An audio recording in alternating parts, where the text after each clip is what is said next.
so weird to even to even have to say this stuff. But you read these articles where there's this it's so unfair. No, it's not unfair. You make choices, and those choices have consequences. Now, I know a lot about society is to some degree shielding women from the consequences of their own bad choices, which is why we have so many single moms, statistically producing so many underfunctioning, addicted, and quasi-criminal children.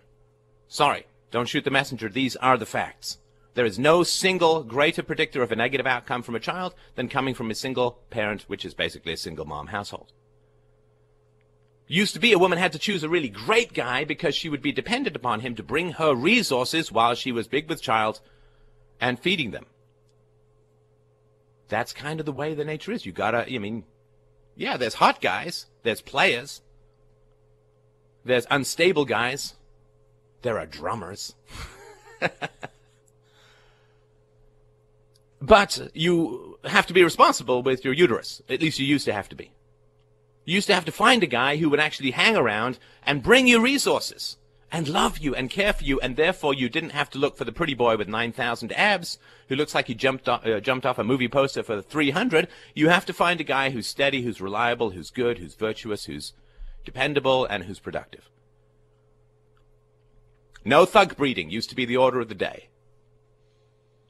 Now, well, Big Daddy Alpha Male State will come in and provide to you what a husband should be providing. The growth of the welfare state largely is the growth of single moms. And it tends to feed in and of itself. Right? The more resources you provide to single moms, the more you tend to get single moms. Which is why the majority of women under 30 who give birth are now unmarried. The institution of pair bonding, which developed over tens of thousands of years designed to give the best possible outcome to children, has been cast aside in a generation. And now women are wed to the state. What does that mean? And not all women, of course. I mean, lots of women are victims of the irresponsible women. But women now vote for more government because they literally cannot afford less government.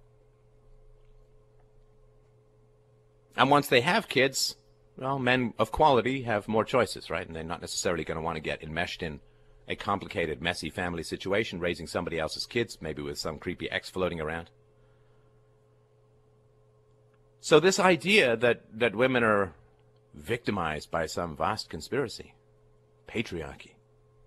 Oh, patriarchy. Don't even get me started.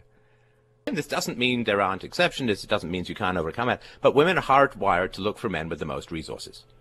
And unfortunately, right now, that's the welfare state. Those are the men with the most resources, and that's why a lot of women are marrying the government. I mean, it's just how we're hardwired. You know, as men, we're hardwired for fertility signals, right?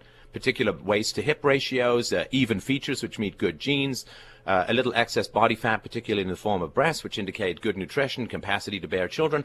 And youth, of course, fundamentally, right? Our expiration date is like 3 days after the grave, and women's expiration date generally goes with their eggs. And this is just biological facts. So yeah, women are hardwired to look for men who provide resources, which is why a charismatic, good-looking politician who offers women free stuff is catnip. I mean, it's hard to resist. I mean, it's like good-looking women offering men free sex. I mean, you might have some abstract principle that denies it, but you are going to have a pretty strong response either way. And so, yeah, women do biologically want men who make more money. They also want taller men, which is a big problem, right? Because women are getting taller and, you know, genes, better nutrition, and all that kind of stuff. So, yeah, these are just realities. There's nothing really right or wrong about it. It's just not really talked about, I think, to the degree to which it should be talked about. The degree to which women want to trade up. I mean, yeah, men want trophy wives. Yeah, for sure. But women also generally want to trade up, right, to find a man with more resources. It's called hypergamy, and to trade up. But let's look at something like alimony, right? So alimony is money that you pay to a woman at gunpoint who's no longer having sex with you. And, I mean, this is so fundamentally insulting to women and to men that only the greed of short-sighted women could want this. Look, if you're a stay-at-home mom, or let's just say you're a stay-at-home wife. Let's take the kids out of the equation. If you're a stay-at-home wife, then you have a job called being a wife, and the man pays the bills for you because you're his wife. That's your job.